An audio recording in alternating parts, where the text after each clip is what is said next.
Hello and welcome to Kat Tries to Bake. I'm Kat and today we're going to be making cream puffs. I got this recipe from Baker Betty, and if you want to try it out at home, you can click on the recipe in the description of this video. Before we jump into making cream puffs, I want to just remind you to subscribe to my channel if you haven't already, and to follow me on Instagram at katchang0245. I am so stoked for this recipe. Whenever my mom would take me to Costco as a kid, I would always beg her to buy those like huge boxes of Costco cream puffs that you freeze and then you defrost and eat. I would, no joke, eat like 15 of them in one sitting.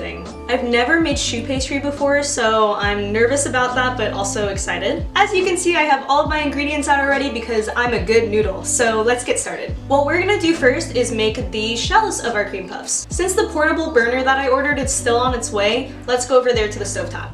Our first step in making our choux pastry is we're gonna take a half a cup of water, half a cup of whole milk, a stick of butter but chopped up into little cubes, 2 tablespoons of sugar, which are optional but I want my choux pastry to be sweet, and a big pinch of kosher salt.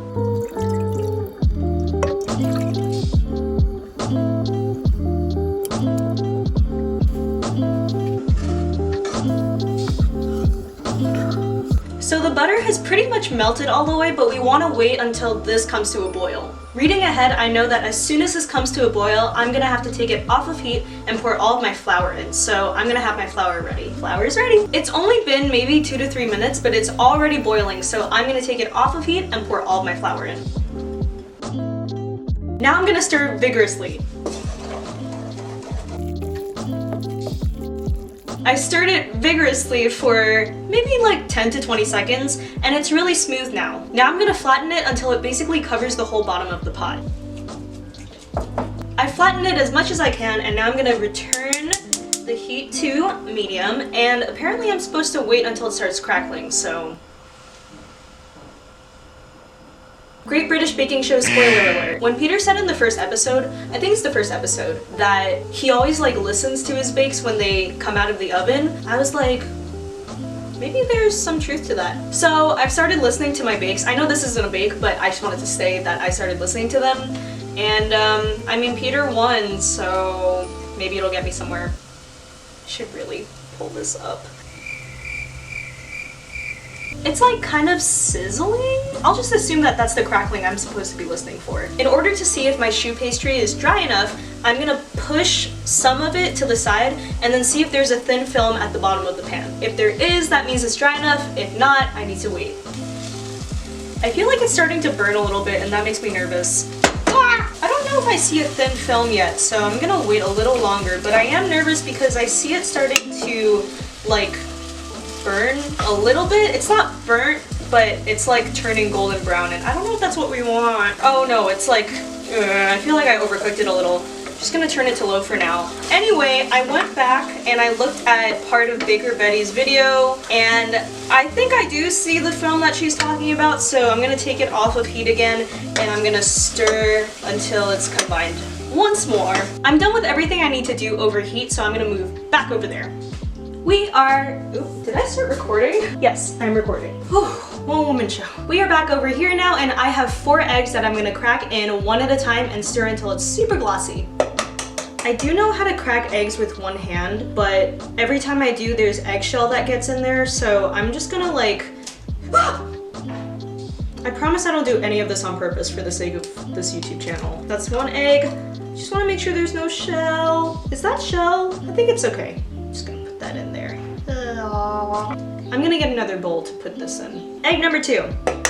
So while I'm stirring my eggs in, I did want to say that even though I do love making baking videos and I want to do a lot more of them, I eventually want to expand my YouTube channel into being much more than just baking. I'd love to do more vlogs, like eventually when I get back to traveling, which I love doing. I would love to do some travel vlogs. I also just really love sharing what I've learned over the course of my life about different things. I'd love to just share with you about things that I feel like I know a lot about, like being young and married, even though it's been less than 2 years, but I feel like I've been in it, so I know what it's like. Or being a Christian in America in a time where I feel like there's a lot of hypocrisy, there's a lot of stuff in the church that I would like to see change, or maybe being Asian American and what it was like growing up in a predominantly white and Catholic community. So if you want to see me talk about any of those things, please comment below. I would love to share. I might also do like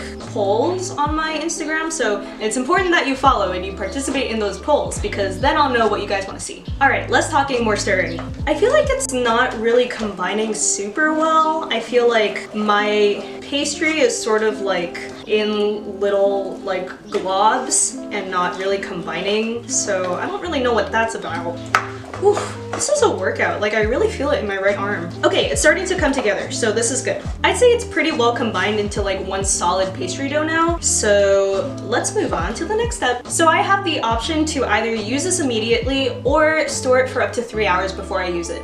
I'm gonna use it right now. For our next step, we are going to be using a large pastry bag. This is the bag that I used for my Milano cookies, which if you have not seen that video, go check it out. And I'm going to be fitting it with a large round tip. It smells very milky and eggy. I just did this for my last video and I'm already forgetting how to do it. I think we put this in. I feel like I cut myself on something. But I'm not bleeding, so it's fine. Yesterday though, skip this if you're afraid of like sharp things and knives and cuts and stuff. But I was chopping cilantro. I was chopping cilantro, which I hate cilantro, but I was chopping cilantro and this has never happened to me, but I wasn't careful and my knife went down on like, this down. My knife went down on like the tip of my thumb, but it hit my nail. So all it did was cut my nail and it didn't cut like all the way through. Well, it basically cut all the way through, but it came so close to hitting the skin of my thumb and I was fine. Like, I wasn't in pain, I wasn't bleeding, I just had to like rip the nail off, but I was just like, oh my gosh. I felt like my life flashed before my eyes and I was like, yo, Jesus is looking out for me. Anyway, let's continue. Scoop this in. I think I can fit all of my pastry dough in, which is really great. Almost done.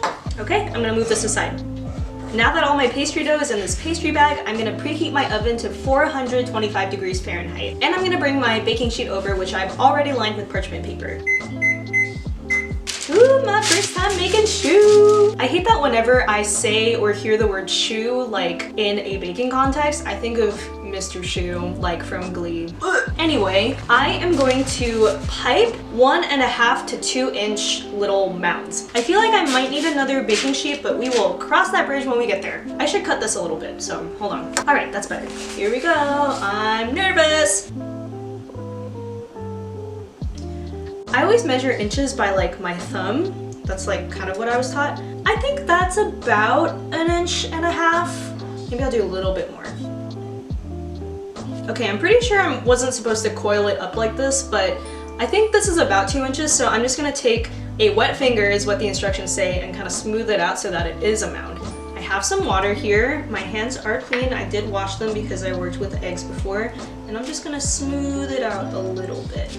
Oh, okay, that's fine. This is good. Oh, it's cute. It's cute. Anyway, I'm gonna keep going now. Now they're supposed to be about 2 inches apart, so I'm gonna do my best to kind of eyeball that.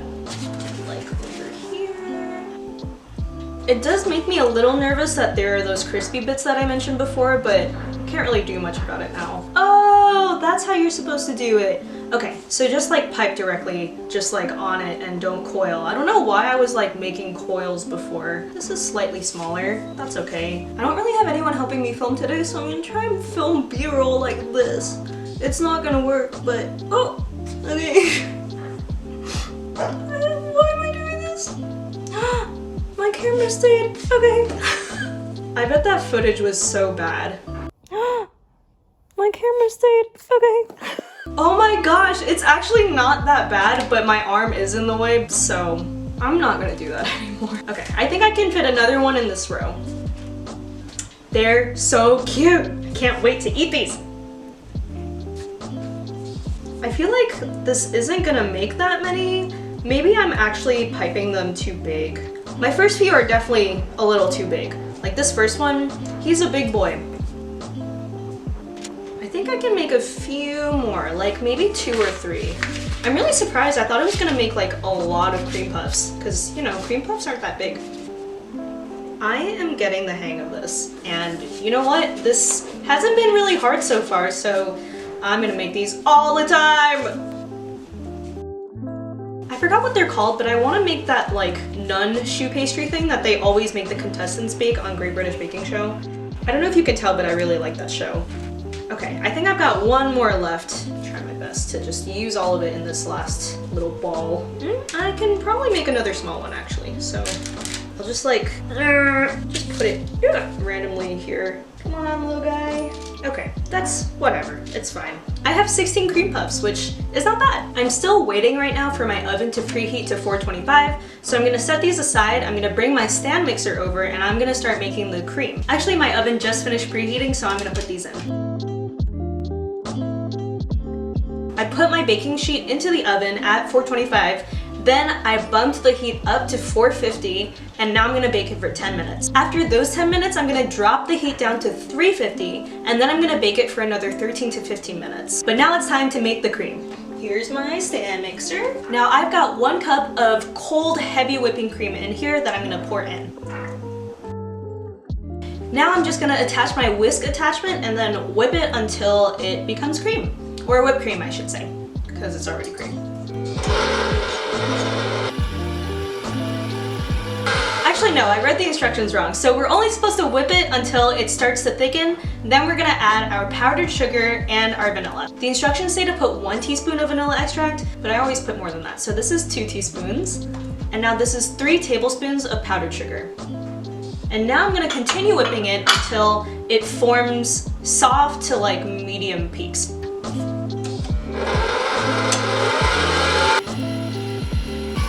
So my cream is all done whipping. I wish you could smell it because it smells so good. And I'm going to put it into this piping bag and get it ready for when I want to pipe it into my choux pastry. I hope it's solid enough. You know, I actually think it probably needs longer, so I'm gonna whip it longer. Alexa, stop timer. Let me just like start this.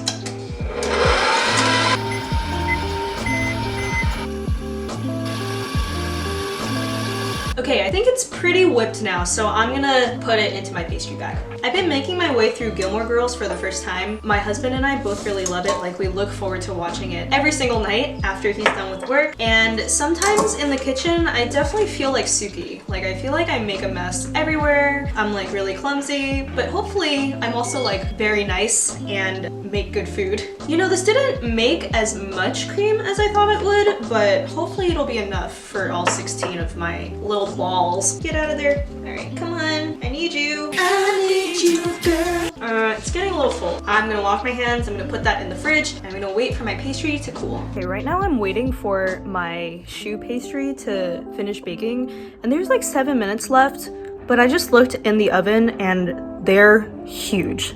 Like, I definitely should pipe them smaller next time if I want like those Costco size cream puffs. I can't open up the oven to show you right now, but you'll see soon. They're really big.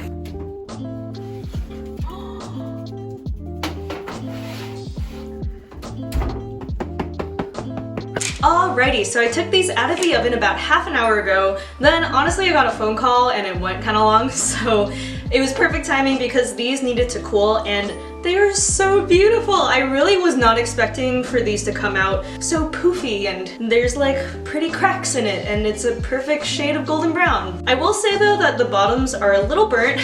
I think what I might have to do is when I preheat the oven, I'll put like another like smaller baking tray on a lower rack. I do that when I bake cookies, and so I put like a smaller tray on the lower rack, and then I put whatever I'm baking on the upper rack, and then it doesn't burn for some reason. I think it just bakes more evenly. So note for next time, I think I'm probably gonna do that. Now the very last step is to pipe my whipped cream inside of my cream puffs, and then we can try some. Here we have my whipped cream from before. I have a knife so I can cut a little hole. This one's sort of like the weirdest looking one, so I'm just gonna use this.